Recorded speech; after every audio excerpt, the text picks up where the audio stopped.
nggak masuk akal harganya. Jadi kalau mas-mas lihat mobil saya di bawah itu sebetulnya bukan liabilitas tapi investasi.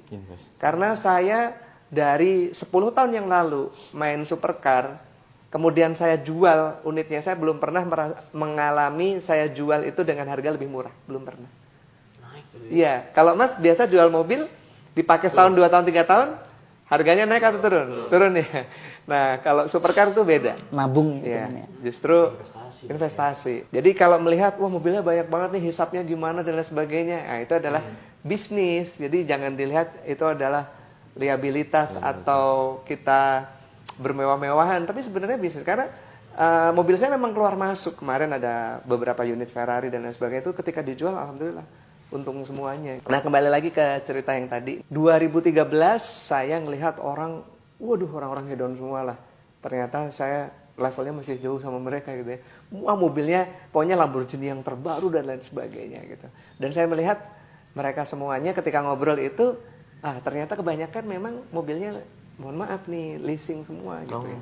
Cicilan semua gitu. Sedangkan saya waktu itu memang beli cash. Nah, saya tergoda mas. Akhirnya saya ambil, waktu itu kalap lah istilahnya kayak gitu ya. Saya ngambil Lamborghini Aventador, harga 11 miliar, 4,5 miliar DP-nya.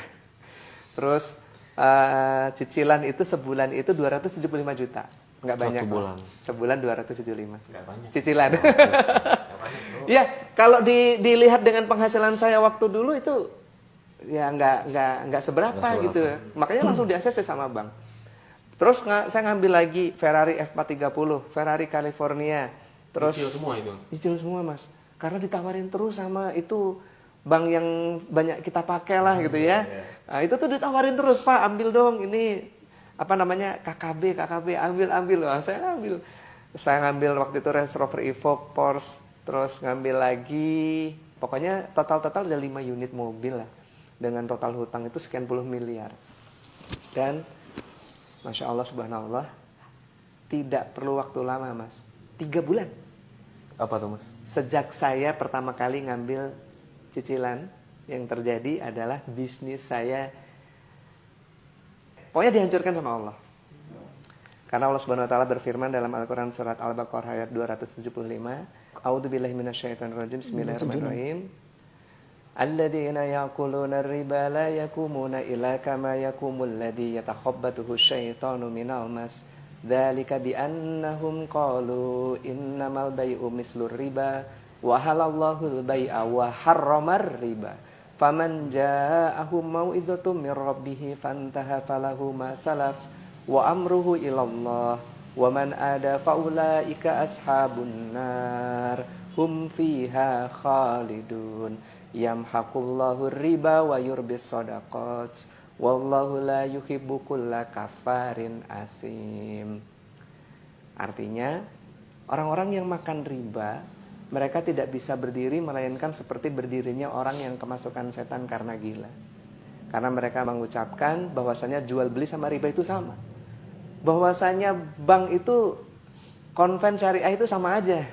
Wa halallahul bai'a wa harrama riba. Padahal jelas Allah itu telah menghalalkan jual beli dan mengharamkan riba. Jadi riba itu jelas haram. Peringatan bagi pelaku riba di ayat ke-276-nya, yamhaqullahu riba wa yurbis shadaqat. Allah akan memusnahkan riba. Wah, itu udah ancaman Allah itu. Al-Baqarah 276, yamhaqullahu riba. Orang yang makan riba pasti dihancurkan. Kalau enggak berarti istidraj. Kalau istidraj berarti dia nanti dipol-polin di dunia untuk memaksimalkan azabnya di neraka nanti. Kita kan nggak mau gitu kan. Auzubillahi min dzalik. Nah, makanya kalau orang-orang seperti kita ini, orang yang disayang sama Allah ini, kalau kita berbuat salah, sama seperti seorang orang tua yang sayang sama anaknya. Kalau anaknya berbuat salah, ngebut-ngebutan di jalan, nggak pakai helm. Wah, itu kalau anak saya ambil, saya gamparin pantatnya gitu kan. Apakah saya jahat sama anak saya? Enggak, karena saya sayang sama dia. Kalau dia kebut-kebutan di jalan, nggak pakai helm, ya celaka nanti dia. Teman-teman nih yang ngambil riba, kemudian kok bisnisnya malah melempem. Nah, itu Allah sayang sama teman-teman. Allah akan memusnahkan harta riba gitu. Jadi saya doakan teman-teman yang memulai usahanya bisa tanpa riba, insya Allah. Karena ketika teman-teman mulai usaha dengan riba, bukan untung yang didapat, tapi buntung. Itu yang saya alamin. Saya dulu merasa bahwasanya bisnis saya ini kalau saya ngambil ruko, saya ambil ruko sampai 24 unit. Di Surapati Core itu. Semuanya riba. Ngambil mobil, pokoknya hutang saya itu puluhan miliar lah waktu itu. Dengan cicilan per bulan itu lebih dari 2 miliar. Allah mengingatkan saya dengan seketika. Bisnis hancur semuanya. Pendapatan yang tadinya miliaran per bulan jadi nol. Jadi yang tadinya kita dimuliakan menjadi dihinakan. Buka pintu langsung. Orang-orang di depan rumah pakai jaket hitam. Jaket kulit ya, jaket kulit itu. Itu sehari bisa 4-5 bang. 4-5 bang. Iya. Saya drop itu 2013 sampai 2017, Mas. Ya, kita akhirnya alhamdulillah 2017 saya dikenalkan sama sahabat saya namanya Pak Haji Suroto. Beliau ngajak saya sama Mas Randu itikaf. Termasuk nanti malam kita dari itikaf. Sulaiman. Sama Bang Dery Sulaiman juga. Nah, dari 2017 ke 2019 lah. Itu mulai ada perbaikan-perbaikan ekonomi dan hutang lunas semuanya alhamdulillah. Kita sedekah yatim dan lain sebagainya. Cuman yang jadi perbedaan sekali ya ditolong Allah sama sebelumnya itu adalah di tahun 2020. Kondisi pandemi. Saya dulu jualan eco racing, Mas. Pernah dengar? Ya. Ya, 2017 sampai 2019 saya itu jualan eco racing. Makanya saya bilang tadi kan 2017 saya diajak itikaf, disitulah muncullah eco racing. Mulailah ada perbaikan gitulah. Mulai penghasilan, lunas hutang dan lain sebagainya seperti itu. Cuman 2020 apa yang terjadi? Pandemi. Ya. Orang nggak bisa bepergian. Lockdown, PSBB. Kira-kira orang pakai mobil motor nggak? Enggak. Kira-kira laku nggak kalau jualan aditif bahan bakar? Nggak laku. Nah makanya 2020 itu kita langsung terjun bebas. Mungkin sama seperti bisnis-bisnis yang lain juga 2020 terjun bebas semuanya. Tapi 2020 itu anak saya masuk pondok. Kelas 1 SMP masuk pondok. Niatnya mau jadi hafiz Quran. Nah di situ saya terharu banget lah ya. Saya sampai meneteskan air mata ngelihat di pondoknya di Jati Handap gitu. Wah, ini anak saya semangat banget mondok ini pengen jadi hafiz Quran gitu. Ini kayaknya kalau saya ngambil anak yatim kayaknya bagus nih ya. Saya jadi tergerak gitu. Nah bulan Juli 2020 itu saya langsung woro-woro, saya informasikan ke teman, saya informasikan di medsos saya juga, di Instagram saya, di Facebook saya informasikan. Saya mencari 1000 anak yatim. 1000. Punya duit nggak waktu itu? Enggak. Waktu itu nggak punya duit, bayangin. Bisnis lagi nyungsep, lagi pandemi, saya jualan aditif bahan bakar, lagi lockdown. Nggak ada yang keluar ya. Naik motor, mobil. Orang di rumah semuanya nggak ada yang beli gitu kan. Tapi saya memulai program yang kayak nggak mungkin gitu. Saya perlu 1000 anak yatim, saya biayai. Akhirnya tahun 2020 itu masuk 34 anak, Mas. Karena nyari anak yatim tuh nggak gampang juga loh. Makanya banyak orang yang bilang saya punya sekian ribu anak yatim gitu. Mohon maaf saya agak sanksi gitu. Karena saya mencari anak yatim aja susah banget gitu.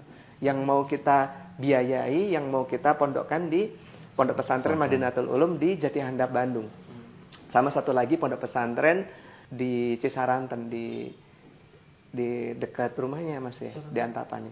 Guru Minda. Betul. Guru Minda. Sekarang di situ udah sekitar 50-an di situ. Gitu. Iya. Yang tahun ini ya, itu dari seluruh Indonesia Mas, nggak cuma dari Bandung, ada yang dari Padang, ada yang dari Riau gitu ya. Kita tiket pesawat saya bayarin semuanya. Per anak itu biaya itu per bulan itu 1,5 sampai 2 juta per anak. Kalau 10 anak aja udah 20 juta. Belum tiket pesawatnya, kalau dia mudik lebaran itu kan harus kita bayarin gitu kan. Saya mondokinnya pun bukan di pondok pesantren yang biasa, tapi pondok pesantren yang cukup bagus gitu. Di pondok pesantren yang anak saya mondok di sana juga. Ya ayyuhalladzina amanu in tansurullaha yansurukum wa yusabbit aqdamakum. Al-Quran Surat Muhammad ayat 7. Barang siapa yang menolong Allah, menolong agama Allah, maka Allah akan menolongnya dan memberikan kedudukan di muka bumi. Itu saya rasakan dalam hitungan cuma beberapa bulan. Setelah itu, nah akhir tahun, pupuk saya meledak. Booming. Pupuk? Iya, saya jualan pupuk. Ini nggak ada produknya ya. Selain produk ini tuh kita jualan pupuk. Pupuk apa Mas? Pupuk semua jenis tanaman, Mas. Padi, sayuran, kopi, dan yang lagi Sawit. booming sekarang sawit. Nama pupuknya apa? Eco farming.